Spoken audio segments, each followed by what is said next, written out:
দিন এখনো অনেক দিন পড়ে আছে, এখনো 6-7 মাস আছে। আচ্ছা ছালা ছিল কোনো চিন্তা করবেন না। যদি কারোর মধ্যে ইসলামের সামান্যটুকু জ্ঞান যদি না থাকে, আমার আলোচনাকে সে বলবে রাজনীতি করছে। আমি রাজনীতি করলাম, বেশি ঘাটাঘাটি তোর ঘাড়ে এসে বসে পড়বো। এমনি সবাই বলছে আপনি আসুন, তোর ঘাড়ে এসে বসে পড়বো, দম নিতে পারবি। আমি এতটুকু পারি, আমার এত সাহস আছে, আমি পারি, সব পারি। কেন আমি একটা জিনিস বুঝি, যেটা জুলুম নয় সেটা ইসলাম আমাকে করা জায়েজ দিয়েছে। তো ভাইয়েরা আমার রাসূল পাক সাল্লাল্লাহু আলাইহি ওয়াসাল্লাম তিনি দোনো জাহানের সুলতান, দোনো জাহানের সরদার, নবীদের নবী।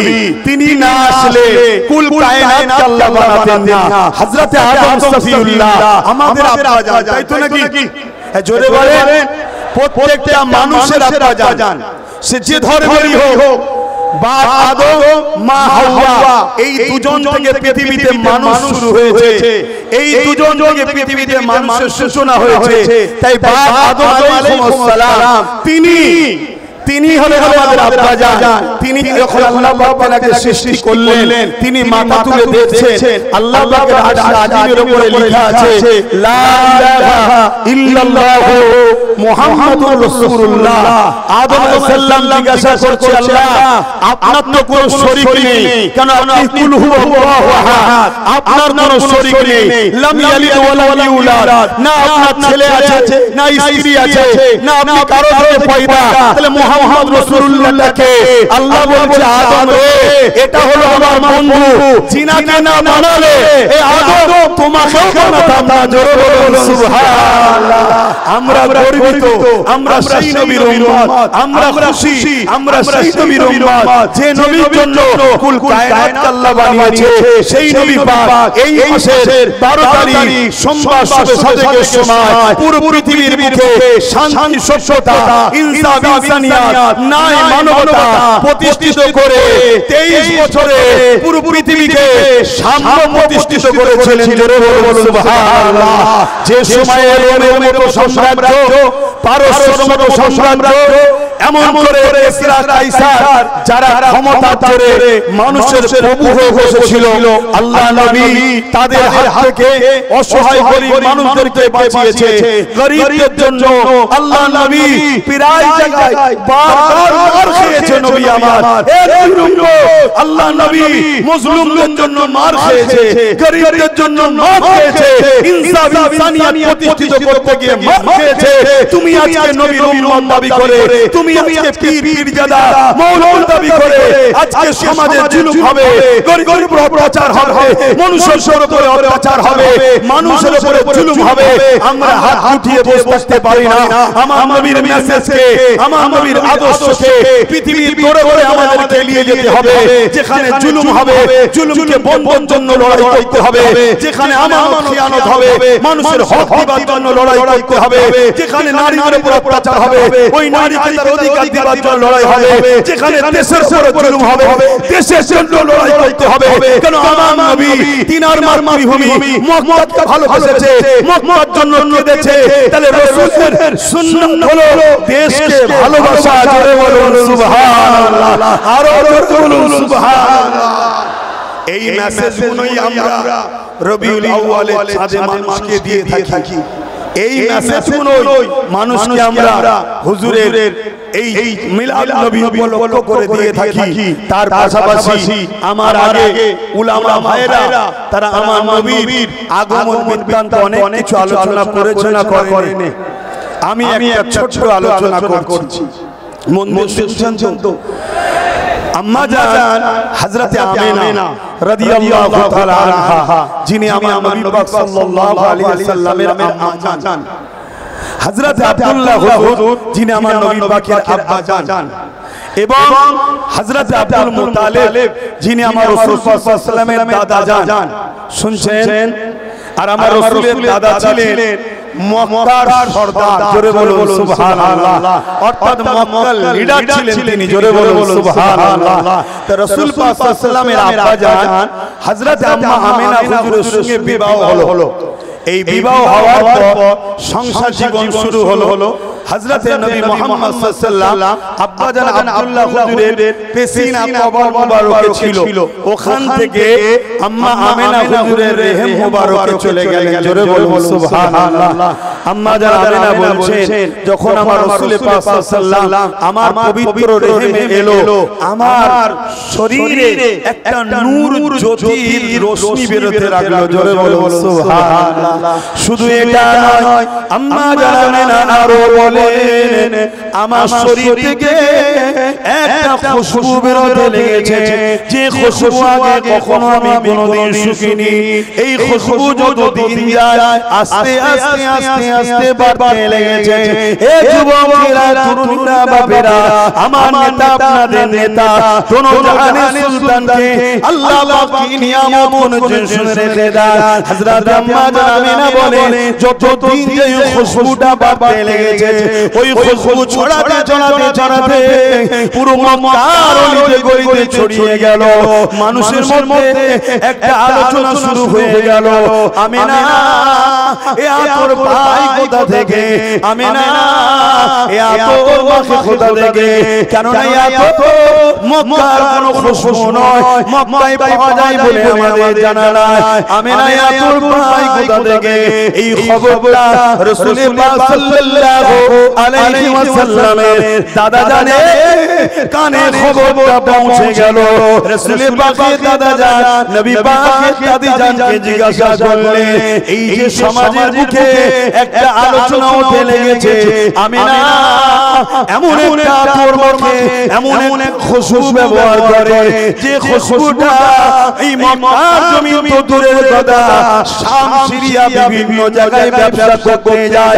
কোন জায়গাতে খুশবু পাওয়া যায় বলে কেউ জানে না মাইক আওয়াজ বুঝতে পারছেন তো হ্যাঁ বুঝতে পারছেন তো মাইক সমস্যা হয়ে গেলে বুঝতে পারছি কেন আমারও গলা টেনে নিচ্ছে কিন্তু কিছু করার নেই এখন এরও কিছু করার নেই ভাই এর কিছু করার নেই এই এত জনসমুদ্রের রিজকান এরকম হবে আমরা এতেই আনন্দ বলুন আলহামদুলিল্লাহ হ্যাঁ তো আম্মা জান আমেনা হুজুরের খবর আমার রাসূল পাক সাল্লাল্লাহু আলাইহি দাদা জান যখন রাসূলের দাদি জানের সঙ্গে কথা বলতে লেগে অর্থাৎ শ্বশুর শাশুড়িকে জিজ্ঞাসা করছে ওই সময় রাসূল পাক সাল্লাল্লাহু আলাইহি সাল্লামের দাদি জান তিনি বলতে লেগেছেন যে হ্যাঁ আমিও এই খুশবু পাই যখন আমেনা কোনো হাম্মামখানা গোসলখানায় যায় ওই গোসলখানা থেকে যখন আমেনা বাইর হয় আমি যখন প্রবেশ করি যেন গোসলখানাতে ঢুকি যেন মনে হচ্ছে আতরের গোডাউন ফ্যাক্টরিতে ঢুকে গেছি জোরে বলুন সুবহানাল্লাহ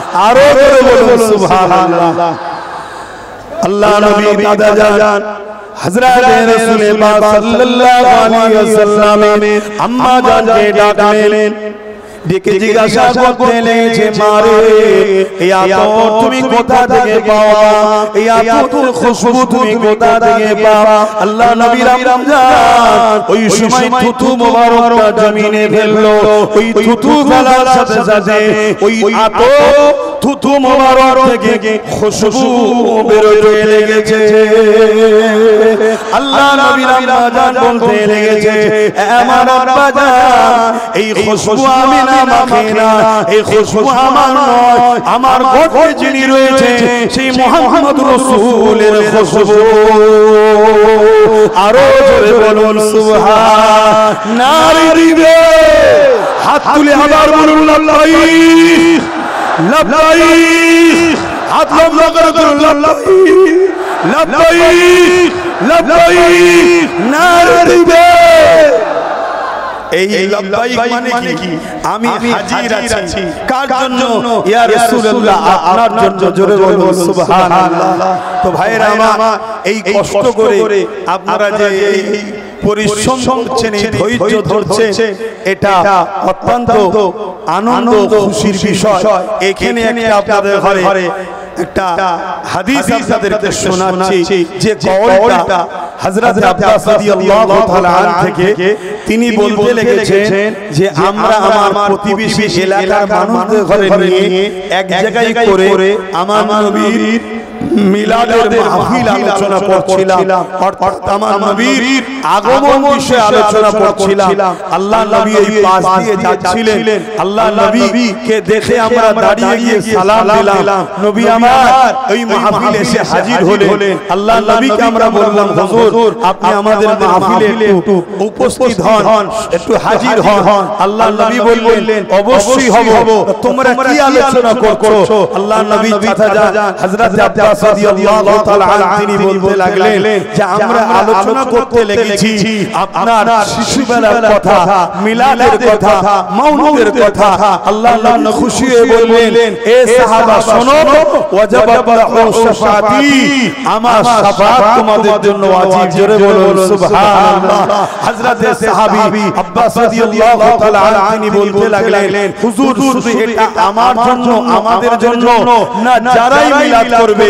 আল্লাহ নবী বললেন, কিয়ামত পর্যন্ত শুধু ঘটকটুকুন নয়, পৃথিবীর যে কোনো জায়গায় আমি রাসূল আমার শিশুবেলার আলোচনার মাহফিল হবে, প্রত্যেকটা মাহফিলে যারা আসবে তাদের জন্য আমি নবীর শাফাআত হবে। জোরে বলুন সুবহানাল্লাহ। এবারে আপনাদের মাথায় যেতে পারে যে আমাদের মতো অনেকে আছে সংসার পড়া দাড়ি ছাড়া ভুল রাস্তায় চলছে।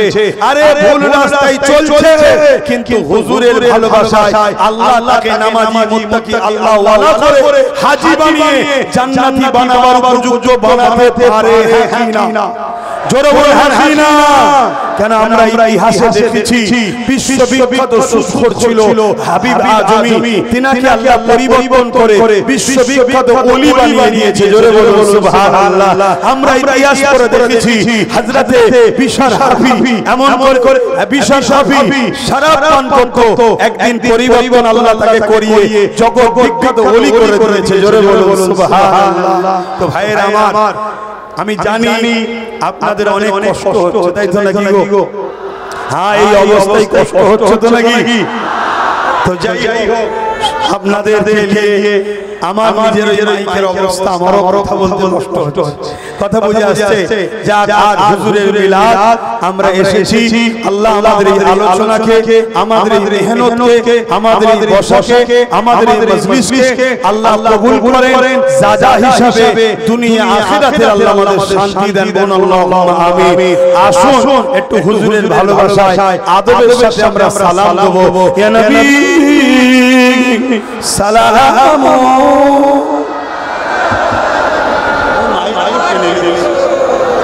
কিছু করার নেই।